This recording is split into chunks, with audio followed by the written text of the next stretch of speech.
Hello, everybody. Welcome to our newest podcast series for the community of Kiowa Island. My name is Michael Heidingsfelder, and I am one of the elected town council members for our island.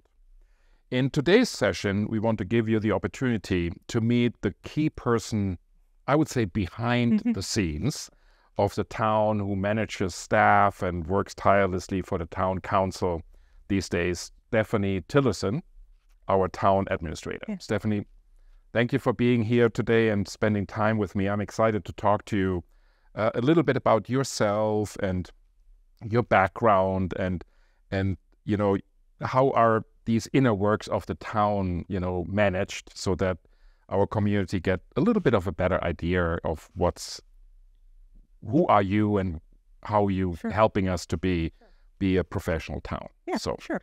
Thank you. Now, Stephanie, let's start with a few basic questions so that people have a better understand who you are and where you're coming from. So tell us a little bit about your background or your education, your career path, and how have you become a town administrator? Yes, background, I'm originally from Los Angeles, California. I moved to Michigan when I was a little girl, in Lansing, Michigan. I went to Michigan State University, and I always say go Spartans. I have an undergrad degree in public affairs management from Michigan State, and then I got my master's degree in urban planning and urban studies from Michigan State. I then decided that it was probably time to work a little bit, get some experience. So you did this back to back? I did. I just took 2 years between the two. And then after my master's degree program, I went to Philadelphia. I was a AmeriCorps Vista volunteer. Really enjoyed living there. I lived there for 1 year. And then from there, I actually found my way to South Carolina, and I moved here essentially in 2000. I was a town planner for the town of Hilton Head. I was in their what's called the current planning side. After a year, I then moved up to the upstate, Lawrence County, where I was the planning director for Lawrence County, ultimately the city of Clinton. And then I moved to Spartanburg, became the planning director for the city of Spartanburg. From there, I then opened up a sustainable planning office for Upstate Forever, which is an environmental organization.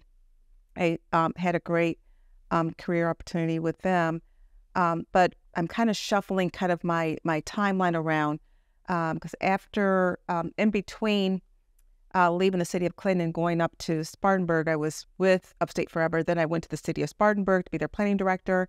And then from there, I went to the city of Woodruff, where I was the city manager there, and then came here, been with the town of Kiowa for 8 years. In between all of that, I received my second master's degree in public administration. So that's kind of a little bit, kind of a walk through my life from undergrad to where I'm at today. Okay, great. So I don't think, Stephanie, a lot of people really understand what the role of a town administrator is. Can you explain this a little bit? Oh, yes. And some people will hear it as city manager, town administrator. It really is very similar. The difference is that the form of government. So for Kiowa here, you know that we have the strong mayor form of government. And because of our form of government, my title is town administrator. Essentially, I work with the mayor to run the day-to-day operations of the town. I also report directly to council. But my role is essentially I manage staff, and I'm kind of the jack of all trades a little bit in terms of our world and administrative world, and that we have to be very familiar with the budget process. We have a planning department here. We have a public safety department, building services, communication. So my role as administrator would be essentially to work hand in hand with the mayor and assist where I can, but really manage the staff and any other. So in the corporate world, it would be almost like a chief operating officer, basically. Correct. Okay. Correct. And how big is the staff that you manage here in the town? Our staff right now, when I started here with the town, we were probably at about 4 or 5. So in the 8 years growth, we're at about 25. And I'm sure in the next probably 5 or 10 years, we'll be expanding from there. Yeah.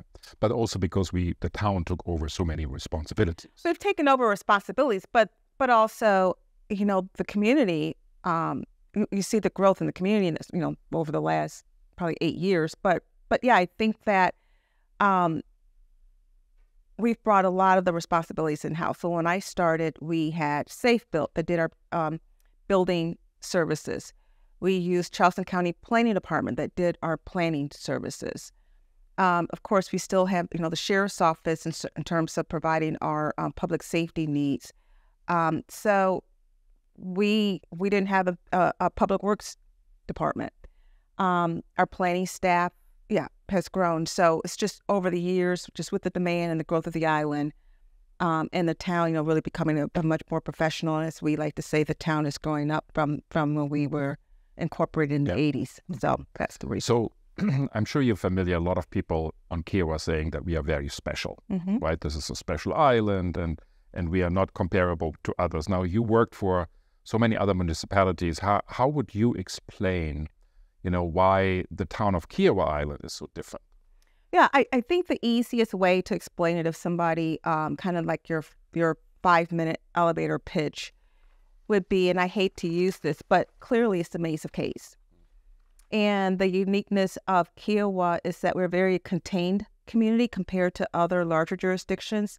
As people know, our Maze of Keys would include the resort, the Conservancy, Kika, and the town. And what makes us extremely unique is that as a municipality, we don't have a lot of infrastructure that we own and manage. A lot of that is behind the gates. But we have, I think, what other communities do not have, and I worked in a number of municipalities, is that we have a really great relationship and partnership with the other Maze of Keys, to include probably, the fifth one would be Kiowa Partners, one of the developers. So I would say that's what makes us unique. From a municipal world, we also don't have property tax.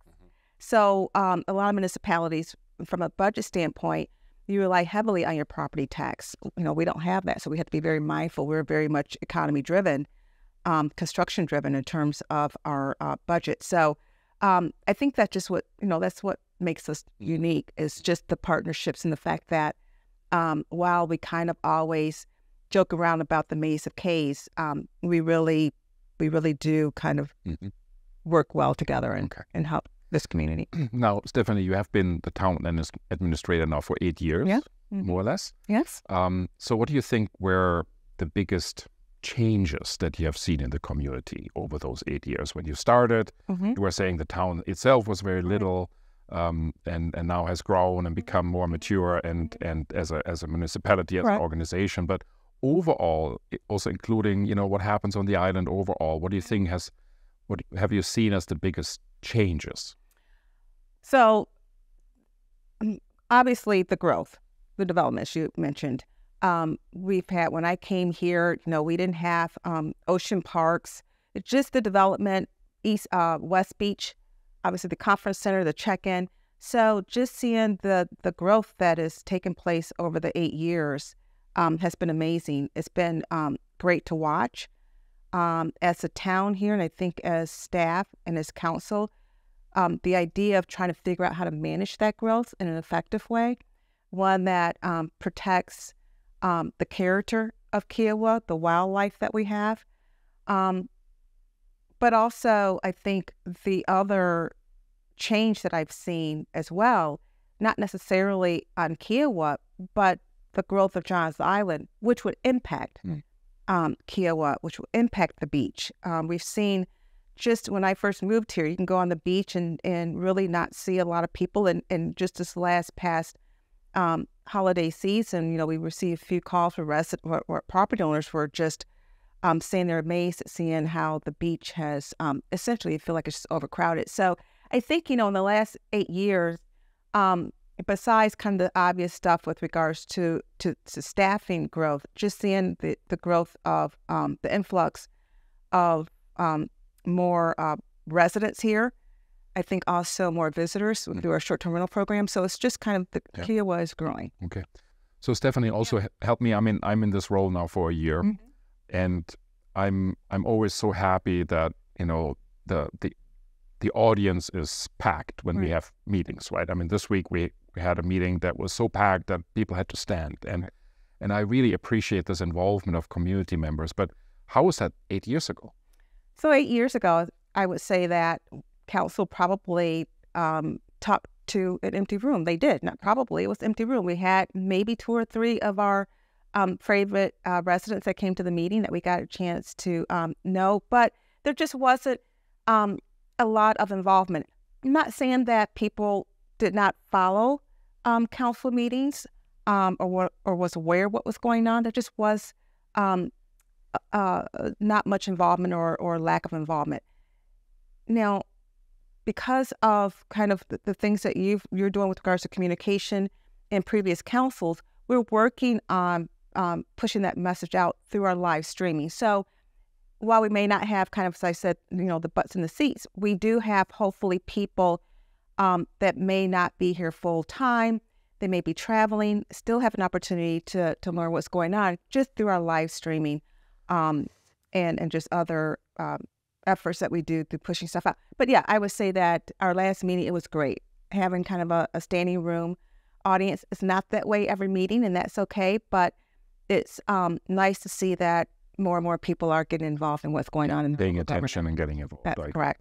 So let's turn back to your staff. Mm-hmm. So you were describing how the team has grown, Right. how the challenges have been, large for the town over the years. So how have you and the mayor helped the staff to be trained to grow with the challenge? Yeah. Right? Because, we need and we want professional staff. So Right. how have you helped the whole team to grow with the size of the community? I would love to answer that question. Probably have to turn that to my staff, and they may disagree. But, my big, huge motto is training. I always tell staff to continue looking for training opportunities, trends, because I believe that I don't want us to become stagnant where we're not following the current trends. So I'm a very big proponent of staff continuing their education through whatever necessary means, conferences, what have you. I try to be very open door policy. So if there's any questions or concerns, or if they need assistance doing anything, I try to jump in, help out as much as I can. My background as a planner, I'm getting my goal is to get more involved to try to help our current planning director, John Taylor, who does a great job, but there's so much going on, and we do have one other planner that helps him, that at times I feel that he may be overwhelmed. And so I've taken upon myself to not really be in his hair, but still understand that, I do come from a planning background. I know, some things about planning. So I think with the mayor and myself, what we just try to do is create an environment that allows people to continue learning. Don't be afraid to ask questions or raise their hands when they need help. So, I know the answer to the question Mm-hmm. because I see you. You don't have a 40-hour per week job, No. right? Correct. No. So where would you set that timeline for yourself? Unfortunately, I don't. I probably need to do a better job, but I just feel like with my role, I want the community, I want council, I want staff to know that I'm always accessible. I don't have to talk to people, they're not calling me necessarily 8 o'clock or 9 o'clock at night, but if I'm looking at emails and I see a resident sent something, I feel like they deserve a response right away. So my own personal goal that I set is that I try to respond within 24 hours of receiving an email, and sometimes I respond on weekends, on after hours, during the day. One of the things that I'm trying to get more mindful of is if I do take a vacation, I try to at least put the computer down for at least a day or two. But it's okay. But I don't feel like I'm overworked or overwhelmed. It's just something I enjoy this job. I enjoy talking to residents. And I do feel like if they've taken the time to type out an email, that it's my responsibility to at least respond back within an appropriate amount of time.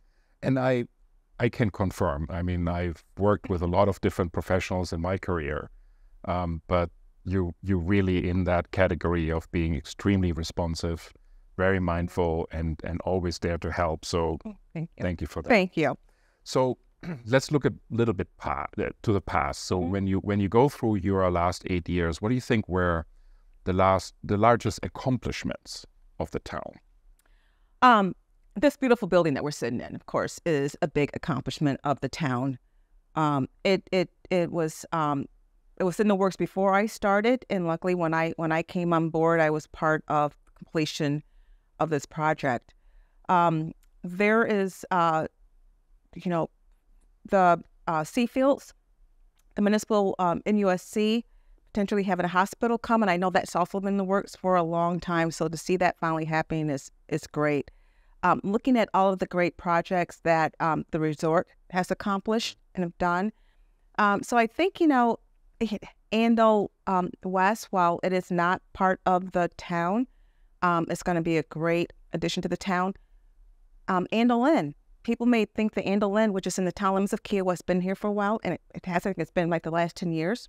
So this town has, this community have a lot to be proud about. And the fact that you look in terms of kind of like the way that this community has developed, and I think that is speak volume based on the number of people that is still moving here to Kiowa and want to call Kiowa its home. So, I think for the town itself, as your question was, just, I had rattled off some great things for the community, but I think for the town itself, just being there to help see those projects through and just help assist where we can is something that's been great. So I don't want to say what have been your darkest moments. That's a big word, of course. But what do you think when you look back these 8 years, what have been the biggest challenges, the biggest crisis situations that you had to face with your team and the mayor? So what would be your number 1, 2, 3? I would probably say the number one is traffic. It's not the darkest, based in the question, but it is clear that we need to address traffic. When I started, it was, the traffic on Beachwalker, the park. We worked with Charleston County Park and Recreation. We were the first community. I'm not sure if they have spread this out, but we have a queuing system. We still have to find ways to improve kind of the intersection, the traffic on Beachwalker. That is something that the town has been struggling with ever since I've started. Probably say that's the number one thing. Right now, as of the last couple of years, looking at kind of the public safety needs, and as you know, and as council's priority is looking at how do we address that. We've heard with the current sheriff's office and their concern with employees, and we no longer have our full-time deputy contract, but we do have our off-duty deputy contracts. That's something that's going to be a big issue for the town, considering that Fresh Fields is expanding, and when Andal West, even though Andal West is not in the town limits, we're still going to be challenged with those things. And probably with the past council, the things that we've looked to that's been challenging, I hate to say this, is the development agreement. Having that development agreement that we have both the partners and the resort. As you know, the development agreement with Kiowa Partners will terminate on December 4th, but we still have one with the resort. So, those things. And I can remember working with former council, we were dealing with tackling short-term rentals. That became an issue. There's a number of things, I think, with the town and going through retreat with council and setting priorities, but there's always, there's always going to be challenges and opportunities for us as a community. So let's leave past behind. Let's look forward. Yeah. So what is your crystal ball saying? How will this island, the town, as a community, not necessarily only as an organization, how will we look like in 10 years from now? What is your scenario? Because this is part of your strategic thinking as a town administrator. You need to understand where we are heading to be prepared for this. So so how do you see us, in 10 years from now? In 10 years from now, There's been, concerns, I think, that the image of Kiowa may be impacted by some of the development and some of the growth. And 10 years from now, work with council and the community that Kiowa is still a premier community, it still is a premier destination. We are going to have more amenities here on the island for others that's going to come from probably Johns Island, Seabrook, and Kiowa residents with regards to essentially having a fresh fields too. But for the town, I see our role as continuing the role that we're currently doing right now, being supportive, having partnerships with Kika, having a partnership with Resort. Those things I don't see. I only see that role strengthening over time. Ideally, we work together to create kind of this one vision for Kiowa, and that we're all buying into that vision. Over the 8 years, there have been times that it seems like at times that we're working in like a silo, that the town is focused on municipal role and what we do and down the line with the other partners, but really just kind of getting around the table and talking about, and that's one of the things that we had talked about several years ago. Not quite sure we really fulfilled that role, but to get all the partners around the table and really create a strategic long-term vision. I would love to see that happen. We talked about getting the Conservancy, the partners, the resort, Kika, and the town. We did that probably about one meeting that the Conservancy kind of pulled us together, and then it just kind of went away. So I would love to kind of see that and really kind of build a long-term strategic plan that we can all buy into. I don't have a crystal ball, but I am hopeful that in the direction that we're moving, and hopefully with the council and Kika board and others, that we always keep in mind that we want Kiowa to be a destination that everyone would love to call home. They can come here and visit. Staff would love to work here, and our beach is still a great beach. And our property values continue to rise. Our property values continue to rise. Of course. That's right. Now, at the very end, I want to take the liberty to ask a little bit of a touchy question. Oh. Okay. So we talked about earlier that, we both appreciate that we have seen such a tremendous rise in community members becoming involved, right? We see that we don't struggle anymore about finding volunteers, right. When elections are coming up, I have never experienced, a problem of finding volunteers for work group, task forces, special assignments, like, for example, our green initiative that we often even have too many. So that's the good part of it, right? But I think we have, as a community, not been spared by what we see also in other parts of the nation. I think that community members, citizens just start to cross the fine line from being, productively, involved in our processes and providing input and suggestions and feedback, and yes, also constructive, criticism, but then also, crossing the line over to making accusations and misrepresenting facts so that it fits their own opinion. So, we are facing this as well to an increasing extent. And I have seen this, I have experienced this, I'm sure you did this as well. So how do you think we should deal with this? How should even community members respond to them observing something like this? What is your recipe for dealing with this? I don't know if I have a recipe for it, but what I just try to think through is that sometimes their behaviors are misguided. And the concerns that they have might be valid. They're just going about it the wrong way. They're going about it inappropriately. I think we still have to remember civility. But I think the recipe is, fortunately, that there's going to be people in the community that, regardless of what you say and do, they're always going to have this mistrust for whatever reason. But still, I try to be respectful in my response to them. I don't try to bring myself down to the level that they're at. And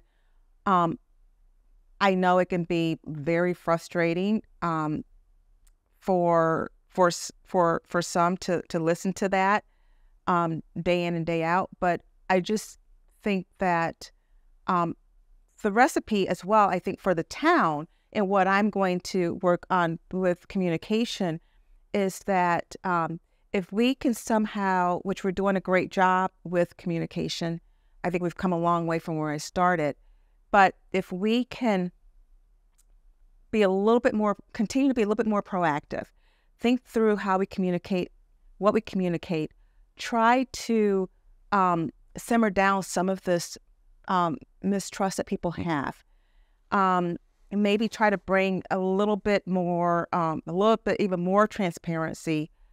I think that would help. At the end of the day, I don't think that there's a crystal ball. I think at the end of the day, there's just going to be some that just are just not going to agree with what we're doing. And that's okay. I'm just hoping that people just be respectful of other people's decisions and opinions. Don't call people and say that, you're in the pocket of this person, the pocket of that person, because that's just not the case. Staff, we all come to this job every day. We love our job. We do the best that we can do. No one is, I think, trying to misrepresent anything. Yes, we may have an error. We may catch it. We try to correct it. But I just think that there's just a lot of misguided behavior. And we as staff and me as administrator for the town, just work with council and the staff to try to bring a little bit civility, just bring some trust back into the for the town. Okay, great. So, thank you very much, Stephanie. That was very interesting. I'm always impressed by your energy level and how you show your commitment to this town and to your team.